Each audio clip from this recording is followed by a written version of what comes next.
Hey everyone. All right, so we have big news, and I figure I better put out a video right away because this kind of changes everything.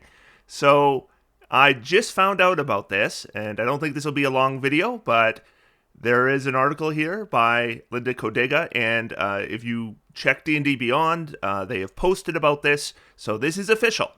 Dungeons & Dragons scraps plans to update its open gaming license. In a surprise statement today, Kyle Brink announced that Wizards of the Coast will preserve the OGL 1.0A and move more of D&D into the Creative Commons. And I believe I read that they were going to move the entire 5.1 SRD to Creative Commons. That makes it irrevocable. So basically, everything that the community has been asking for, they just got. So OGL 1.0A is going to remain in effect, and the SRD 5.1 is now officially going to be irrevocable. Dungeons & Dragons announced today they will no longer be pursuing the authorization of the Open Gaming License 1.0A, abandoning plans previously stated in the draft OGL 1.2. And we now know there's not going to be an OGL 1.3. It's gone. They're giving up. The statement comes after relentless fan backlash against the decision to deauthorize that was revealed after IO9 reported on a leaked OGL 1.1. After 3 weeks of near constant pressure, it appears as if Wizards of the Coast is fully paying attention to the fan base. The deauthorization of the OGL 1.0A was a huge sticking point for fans and third-party publishers who made a living using the license that was granted nearly 2 decades ago.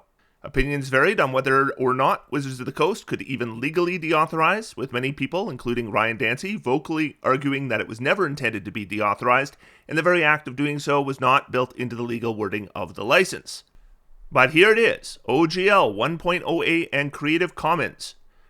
Kyle Brink, 10 minutes ago. When you give us playtest feedback, we take it seriously. Already more than 15,000 of you have filled out the survey. Here's what you said. 88% do not want to publish TTRPG content under OGL 1.2. 90% would have to change some aspect of their business to accommodate OGL 1.2. 89% are dissatisfied with deauthorizing OGL 1.0A. 86% are dissatisfied with the draft VTT policy. 62% are satisfied with including system reference document content in Creative Commons, and the majority of those who were dissatisfied asked for more SRD content in Creative Commons. The live survey results are clear. You want OGL 1.0A. You want irrevocability. You like Creative Commons. The feedback is in such high volume and its direction is so plain that we are acting now. We are leaving the OGL 1.0A in place, as is, untouched. We are also making the entire SRD 5.1 available under a Creative Commons license. You choose which you prefer to use. This Creative Commons license makes the content freely available for any to use. We don't control that license, and we cannot alter or revoke it. It is open and irrevocable, and in a way that doesn't require you to take our word for it. And its openness means there is no need for a VTT policy. Placing the SRD under a Creative Commons license is a one-way door. There's no going back. Our goal here is to deliver on what you wanted. So what about the goals that drove us when we started this process? We want to protect the D&D play experience into the future. We still want to do that with your help. We are grateful that the community is passionate and active because we'll need your help in protecting the game's inclusive and welcoming nature. We wanted to limit the OGL to TTRPGs. With this new approach, we are setting that aside and counting on your choices to define the future of play. Now, Wizards of the Coast hasn't done a lot these days to build trust with the community, so you might be skeptical. But you don't need to be, because it's already done. Right here on your screen, you can see it. The System Reference Document 5.1 Creative Commons Attribution 4.0 International License. And yes, this is all 403 pages of the SRD, now public domain, now completely irrevocable.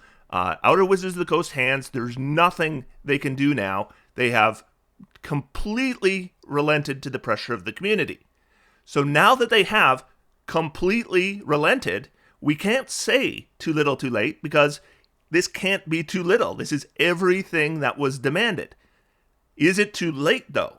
Well, you can let me know in the comments down below. Now, I am really shocked by this information today because, according to the leaks, there were hundreds of millions of dollars invested in a plan that required revoking the OGL 1.0A and not having this happen.